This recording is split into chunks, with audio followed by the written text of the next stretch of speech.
యేసుప్రభువారి శ్రేష్టమైన ఘనమైన నామంలో శుభములు తెలియజేస్తా ఉంటున్నా. 3 సంవత్సరాల సంపూర్ణ బైబిల్ పర్యటనకి ఆహ్వానిస్తా ఉంటున్నా. కీర్తన 7, కీర్తన 8.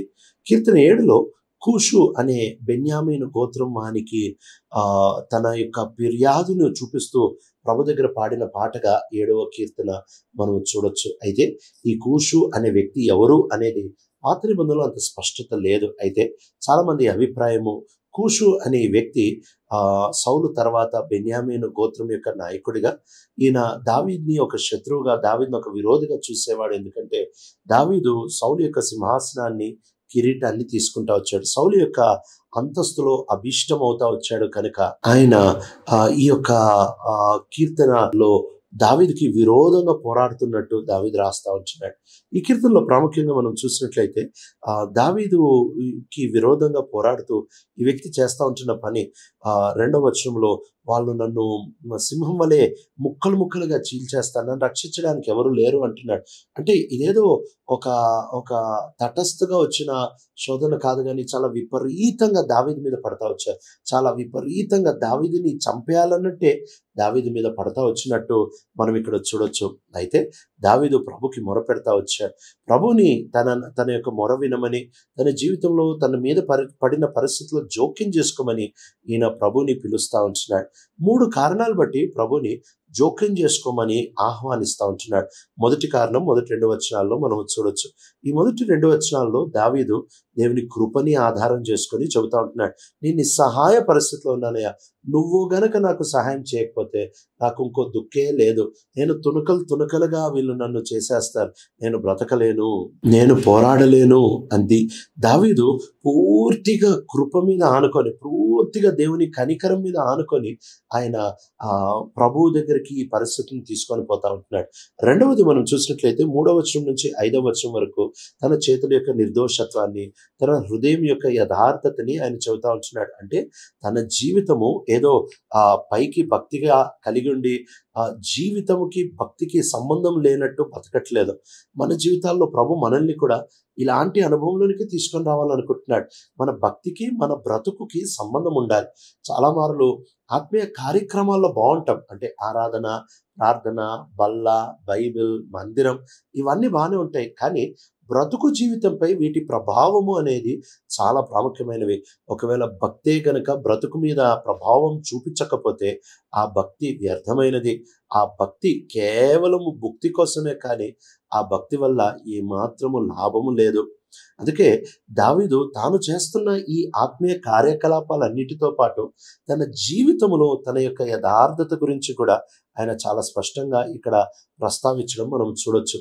ఆయన చాలా చక్కగా తన యొక్క స్థితిని పెడుతూ అని అంటున్నాడు. నాకు తెలిసినంత వరకు, నా వల్ల ఎంత సాధ్యమో అంత, నువ్వు నాకు ఎంత కృప ఇచ్చావు అంత కృప మేరకు నేను నిర్దోషిగా బతకడానికే నేను ప్రయత్నం చేస్తా ఉంటున్నాను. రక్షించబడిన తర్వాత కేవలం మనం పరలోకానికి వెళ్ళడానికి మాత్రమే దేవుడు మనల్ని నిర్ణయించలేదు, కానీ నిర్దోషులుగా ఉండడానికి కూడా ఆయన మనల్ని ముందుగా నిర్ణయించాడు. అనేక మార్లు కేవలం పరలోకానికి వెళ్ళిపోవడానికి, కేవలం రక్షించబడ్డానికే దేవుడు నిర్ణయించాడు అనే ఆ ప్రీ డెస్టినేషన్, లేకపోతే ఆయన ముందుగా నిర్ణయించాడు అనే విషయాలని మనం చాలా ఒత్తాసు పలుకుతుంటాము. కానీ ఆయన ముందుగా మనం పరిశుద్ధంగా ఉండడానికి కూడా నిర్ణయించాడు అనే విషయాన్ని మనం ఎప్పుడు మర్చిపోకూడదు. కనుక దావీదు తన యొక్క క్రియలను విశ్వాసంతో జోడీ చేస్తున్నాడు. లేకపోతే విశ్వాసం మృతమని కొత్త నిబంధనలో చెబుతా ఉంటున్న మాటలు మనకు పరిచయమేగా. మెట్టుకి దావీదు 3వ మాట చెబుతా ఉంటున్నాడు. 6వ వచనం నుంచి 11వ వచనంలో దేవుని యొక్క యథార్థత లేక దేవుని యొక్క న్యాయం గురించి ఆయన మాట్లాడి, ప్రభా నీ న్యాయమును బట్టి నాకు సహాయం చేయమని అడుగుతున్నాడు. ఆయన కృపను బట్టి సహాయం చేయమన్నాడు. తన యథార్థతని బట్టి, అంటే తనకు తెలిసినంత వరకు తన భక్తిని తన బ్రతుకుతో జోడించడానికి తాను ప్రయత్నం చేసిన ప్రయత్నాన్ని ఆధారం చేసుకొని సహాయం చేయమంటున్నాడు. 3వదిగా ఆయన తన యొక్క న్యాయమును బట్టి సహాయం చేయమని అడుగుతా ఉంటున్నాడు. దావీదు ఇలా చక్కటి విధానంలో ప్రభువుని అడుగుతా వచ్చాడు. మెటికి ఇది అయిన తర్వాత ఆయన 2 వ్యక్తుల గురించి ఇక్కడ రాస్తా ఉంటున్నాడు. మొదటి వ్యక్తి 12, 13 వచనాల్లో రాస్తున్నాడు. ఏ వ్యక్తి అనంటే, ఆయన ఒకవేళ తన పాపము చేయడము మానుకోకపోతే, పాపము చేయడం మానుకోకపోతే అనే పదాన్ని ఉపయోగిస్తా ఉంటున్నాడు. If he does not relent అంటే వెనక్కి అంచ వేయకపోతే, ఇప్పటికే పాపం చేసేసాడేమో, పాపం తనకి భూతకాలానికి వెళ్ళిపోయిందేమో, లేక పాపం తన ప్రస్తుత కాలంలో కూడా ఏలుతా ఉందేమో. మెట్టుకి పాపము తన జీవితంలో గతంలోనో ప్రస్తుతంలోనో తన జీవితంలో జోక్యం చేసుకుని ఏళ్తా ఉంటున్న వాని గురించి మాట్లాడుతూ ఉంటున్నాడు. సరే, నువ్వు గతంలో చేసావు లేక ప్రస్తుతం చేస్తున్నావు, వెంటనే దానికి పరిష్కారం ఏంటంటే అక్కడే ఆగు, తక్షణమే ఆగు. ఇంకొకటి చేసి, ఇంకో 2 చేసి, ఒక 2 రోజుల తర్వాత, ఒక 3 రోజుల తర్వాత, వచ్చే బుధవారం, వచ్చే సంవత్సరం అనేది అవి కేవలం గుడ్డి సాకులు, అవి కేవలం కుంటి సాకులు. అవి నువ్వు ఆయన దగ్గరికి రావాలని లేక నువ్వు పాపాన్ని వదులుకోవాలనే మనసు యథార్థంగా నీకు లేదు అని చూపిస్తూ ఉంటారు. పాపాన్ని నిజంగా అసహించుకొని దేవుని దగ్గరికి రావాలనుకుంటున్న వాడు ఎన్నడూ తడవ చేయడు. ఎంత వీలుంటే అంత త్వరగా వచ్చేస్తాడు. ఎంత త్వరగా వదులుకోవాలో అంత త్వరగా వదులుకుంటాడు. పాపాన్ని పాపంగా చూడని వాడు తడవ చేస్తాడు. పాపం ఎంత అసహ్యమో చూస్తే, పాపం యొక్క పర్యావసానం ఎంత ఘోరమైనదో గనుక చూస్తే, ఆ వ్యక్తి పాపమును ఒప్పుకోవడం, విడిచిపెట్టడంలో ఎన్నడూ తడవు చేయడు. కనుక మొదటి సందర్భంలో ఆయన మాట్లాడుతూ చెబుతా ఉంటున్నాడు, ఆ వ్యక్తి కనుక తన పాపాన్ని ఆపుకోకపోతే భయంకరమైన శిక్ష రాబోతుంది. అయితే రెండో కోవకి సంబంధించిన వారి గురించి 14వ వచనంలో రాస్తున్నాడు. వాళ్ళు కీడుతో గర్భము ధరిచున్నారు. అంటే ఇది లోపల వాళ్ళు ఆలోచిస్తున్న పాపం, లేక వారి ఉద్దేశంలో, వారి ఆలోచనలో, వారి ఊహలలో చెయ్యాలి అనే భవిష్యత్తు పాపం గురించి ఇది మాట్లాడుతూ ఉంటున్నట్టు మనం చూడొచ్చు. ఇక్కడ ఒకటి గత పాపము, ప్రస్తుత పాపం, 2 భవిష్యత్తు పాపం. ఈ రెండో వాళ్ళకి కూడా ఆయన చెబుతా ఉంటున్న మాట, జాగ్రత్త, మీరు చేయబోయే కీడు, మీరు ఏదైతే తలపెట్టారో అది తిరిగి 16వ వచనంలో నీ తల మీదే పడుతుంది. అంటే వారిని కూడా ఆపుకోమని చెబుతా ఉంటున్నాడు. దేవుడు కయ్యనుతో చెప్పిన మాట ఇదే, పాపము నీ గవని యొద్ద పొంచుకొని ఉన్నది, నువ్వు దాన్ని జయించాలి, లేకపోతే అది నిన్ను జయించేస్తుంది, నిన్ను పట్టేసుకుంటుంది, నిన్ను వశపరుచుకుంటుంది. కనుక దావీదు ఇద్దరితో చెప్తా ఉంటున్నాడు, ఇదిగో పాపం చేసేసిన వాడు క్షమాపణతో ఆయన దగ్గరికి వచ్చి ఇక ఆపేస్తానని పశ్చాత్తాపము చేయాలని అనుకుంటున్నవాడు వెంటనే కృప కొరకు ఆయన దగ్గర రాడు. వెటికి ఈ యొక్క కీర్తనంతా రాసి చివరికి 17వ వచనానికి వచ్చేటప్పటికి ప్రభుని స్తుతిస్తూ, ప్రభుని ఆరాధిస్తూ ఆయన ఈ యొక్క కీర్తనని చక్కగా ముగించడం మనం చూడొచ్చు. మెట్టుకి ఆయన ఇంతటి గందరగోళపు పరిస్థితిలో, ఇంతటి శత్రువు దాడి చేస్తూ ఉంటున్న దాడులలో కూడా దావీదు దేవుని యొక్క మారని స్వభావమును ఆధారం చేసుకొని ఆయన ఈ చక్కటి కీర్తనని అంతం చేస్తూ ఉంటున్నాడు. మనం కూడా మన ప్రార్థనలన్నీ అయిపోయిన తర్వాత దేవుని యొక్క మారని స్వభావము, దాన్ని ఆధారం చేసుకునే మనం ప్రార్థన, మనం స్తుతి రెండూ చేయగలము. దేవుని మారని స్వభావాన్ని ఆధారం చేసుకొని మనం చివరికి మన యొక్క భక్తిని ఒక చివరి మెట్టుకి తీసుకొని రాగలం. కనుక దేవుని యొక్క ఆ వ్యక్తిత్వం మీద నమ్మకమే మనం చేసే ప్రతి దానికి, ప్రతి ప్రార్థనకి, ఆ తర్వాత ప్రతి ఆరాధనకి కేంద్రము లేక పునాది అంటుంది. ఆ నమ్మకమే ఏ రోజైతే తప్పిపోతుందో ఆ రోజు ఇంకా మనం ఎన్ని ప్రార్థనలు చేసినా అది కేవలం గాలి కొరకు ప్రయాసపడినట్టే.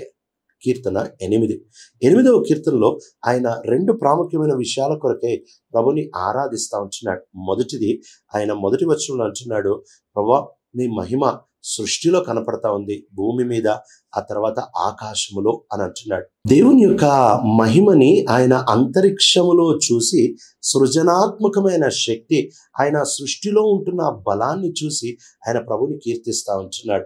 కనుక మనం కూడా ప్రభు చేసేసిన కార్యాలు, ప్రభు గతంలో చేసిన సృజనాత్మకమైన కార్యాలు, ఈ ప్రపంచంలో చేసిన కార్యాలు, వీటిని బట్టి ప్రభుని ఆరాధించగలం. అయితే మొదటి వచనంలో ఆయన అంటున్నాడు, ప్రభువా మా ప్రభువా. అంటే దేవుడు ఎంత గొప్పవాడైనా ఆయనతో ఉంటున్న సంబంధం అనేది మనల్ని కృతజ్ఞత లేక మనల్ని స్తుతి అనే ఆ యొక్క ప్రక్రియలోనికి తీసుకొని రాగలదు. దేవుడు ఎంత గొప్పవాడైతే నీకు ఆయనతో సంబంధం లేకపోతే నువ్వు ఆయనని కొనియాడలేవు కదా. సాతానికి దేవుడు ఎంత గొప్పవాడో తెలుసు, కానీ ఎప్పుడైతే ఆయనతో సంబంధం తెంచుకున్నాడో ఆరాధికుడుగా ఉండవలసింది పోయి శోధకుడుగా మారిపోతా వచ్చాడు. కనుక దావీదుకి దేవునితో ఉంటున్న సంబంధం అనేది ఆయన కళ్ళను ఇలా చక్కగా ప్రభు యొక్క గుణగణాల్ని చూడడానికి తెరవబడతా వచ్చాయి. దేవుడెవరో చూస్తున్నాడు. ఆయన గొప్పతనం, ఆయన సృజనాత్మకమైన శక్తిని చూస్తున్నాడు. అక్కడ తాకుండా రెండో విషయాన్ని కూడా దావీదు చాలా చక్కగా చూసి చెబుతా ఉంటున్నాడు. దావీదు రెండో విషయం తన వ్యక్తిగత లేక మానవ కులం గురించి ఆయన మాట్లాడుతూ, మానవులపై నువ్వు ఇంత దృష్టి పెట్టడానికి ఏ మాత్రం యోగ్యత ఉంది? మట్టి మానవుడే కదా. ఈ మానవుడిపై ఇంత పెద్ద సృష్టిని, నీ చేతిపైన ఆకాశము నక్షత్రములను చూడగా మానవుని దృష్టించడానికి వాడు ఏ పాటివాడు? అదే ఆ మాటని ఆయన 4వ వచనంలో అంటున్నాడు, మానవుని దృష్టించడానికి వాడు ఏ పాటివాడు? మనుషులని దర్శించడానికి వాడు ఏ పాటివాడు? సృష్టితో పోలిస్తే మనిషి అసలు దేనికి పోల్చడానికి కూడా తగనివాడు కదా. ఇలాంటి స్థితిలో ఉంటున్నప్పటికీ నీ కనికరము, నీ కరుణని మానవునిపై ఇంత ఔదార్యంతో ఒలకిస్తా వచ్చావు. ఏముందని మానవుడిలో అని అంటున్నాడు. కనుక సృష్టిని ఆధారం చేసుకొని ఆరాధిస్తున్నాడు. మానవునిపై ఆయన చూపించిన కృపను ఆధారం చేసుకొని ఆయన ఆరాధిస్తున్నాడు. ఈ రెండు ఆరాధనలకి పునాది ఆయనకి దేవునితో ఉంటున్న వ్యక్తిగత చాలా లోతైన చాలా అవినాభావ సంబంధము అనేదే నిజంగా మన స్తుతికి పునాది. ఇంకా కిందకి వెళ్ళినట్లయితే ఆయన 2వ వచనంలో అంటున్నాడు, చిన్నపిల్లలు చంటి పిల్లల స్తుతులపై నీవు ఒక దుర్గమును స్థాపించి ఉన్నావు, శత్రువు నీవు ఓడించి ఉన్నావు. ఈ చివరి దినముల్లో ఒక చాలా దౌర్భాగ్యమైన వాలకము లేక విధానము అనేది, వైఖరి అనేది క్రైస్తవ ప్రపంచాన్ని వాటిల్లుతా వచ్చింది. ఆరాధన చేస్తే మేలు దొరుకుద్ది, ఆరాధన చేస్తే విడుదల, ఆరాధన చేస్తే ఆశీర్వాదాలు దొరుకుతాయని. అవి దొరకొచ్చేమో, అయితే అవి దొరకడానికి ఆరాధన చేస్తే అది ఆరాధన ఎందుకు అవుద్ది? వ్యాపారం అవుద్ది కదా. నువ్వు ప్రభుకి ఆయనపై ఉంటున్న ప్రేమని బట్టి, ఆయన నీపై అప్పటికే చూపించిన కనికరమును బట్టి కృతజ్ఞుడివై ఆయనను స్తుతించడానికి, ఆయనను గణపరచడానికి, ఆయనను హెచ్చించడానికి ఆరాధన చేస్తావు తప్ప మళ్ళీ ఆయన దగ్గర నుంచి పొందడానికి ఆరాధనని ఒక సాధనంగా వాడుకోవడం అనేది వ్యాపారం. ఆరాధనని ఆయనకి అర్పించడానికి, ఆయనని స్తుతించడానికి, ఆయనను గణపరచడానికి, ఆయన స్థానంలో పెట్టడానికి వాడడం వరకు మంచిదే. దాన్ని బట్టి దేవుడు మనకి విడుదల ఇవ్వచ్చు, అక్కడి వరకు పర్వాలేదు. కానీ నువ్వు ఆరాధనని నీ లబ్ధి కొరకు ఒక సాధనముగా, ఒక దారిగా ఎప్పుడైతే చేసుకుంటావో అది ఏమాత్రం ఆరాధన కాదు, అది వ్యాపారము అనే విషయం చాలా తేటగా మనకు అర్థమవుతుంది. అందుకే దావీదు ఇక్కడ చంటి పిల్లలు, ఆ తర్వాత పిల్లల యొక్క స్తుతిపై నీవు ఒక దుర్గమును స్థాపించినావు. దుర్గం స్థాపించడానికి వాళ్ళు స్తుతించట్లేదు, కానీ ఆయన వాళ్ళ స్తుతులపై దుర్గాన్ని స్థాపించాడు. కనుక ప్రభు మన స్తుతిని ఆధారం చేసుకొని పని చేసుకుంటే మంచిదే, అది ఆయనకి మహిమ తీసుకొని వస్తుంది. కానీ పని చేయడానికి ఆరాధన చేయడం మాత్రం అంత సమంజసమైనది కాదు. అంతేకాకుండా ఈ కీర్తన 8లో మానవుని గురించి రాస్తూ చెబుతా ఉంటున్న మాటల్ని హెబ్రీయులకు రాసిన పత్రిక 2వ అధ్యాయం 5 నుంచి 10 వచనాల వరకు ఇంకా స్పష్టంగా వివరించి ఇదే మాటలను అక్కడ హెబ్రీ గ్రంథకర్త రాసినట్టు మనం చూడొచ్చు. హెబ్రీ గ్రంథకర్త వీటిలన్నింటినీ రాసి మానవుణ్ణి, ఇంత తక్కువ మానవుణ్ణి, దేవదూతల కంటే తక్కువ చేయబడిన ఈ మానవుణ్ణి ఇంత ప్రభావంతో, ఇంత కీర్తితో నువ్వు అలంకరించావా అని చెబుతూ, తన కాళ్ళ కింద సమస్తమును పెట్టావు అని చెబుతూ ఆయన చెబుతున్నాడు. అంటే కాళ్ళ కింద సమస్తమును పెట్టావు అని అంటే దేవుడు తన కాళ్ళ కింద లేదు, దేవుడు తన మీద ఉన్నాడు అని రాస్తూ యేసుక్రీస్తు ప్రభువారిని చాలా స్పష్టంగా చూపిస్తా ఉంటున్నాడు. మానవ జాతికి విలువనిచ్చిందే దేవుని యొక్క స్వరూపము. యేసుక్రీస్తు ప్రభువారు మానవ రూపంలో వచ్చాడు గనుక మానవ జాతికి విలువ వచ్చింది. కనుక ఆయన బట్టే మనము ఈ రూపములో నిజముగా శాశ్వతమైన కృపని పొందగలుగుతా ఉంటున్నాం. ప్రియ తండ్రి, నమ్మకమైన దేవ, వ్యాపార సంబంధమైన వైఖరి మాలో నుంచి తొలగించి నిన్నుగా ఆరాధించి అన్ని పరిస్థితుల్లో నిన్నుగా కీర్తించే కృపను అనుగ్రహిస్తున్నాం. యేసు ప్రభు నామంలో అడుగుతున్నాం తండ్రి, ఆమేన్.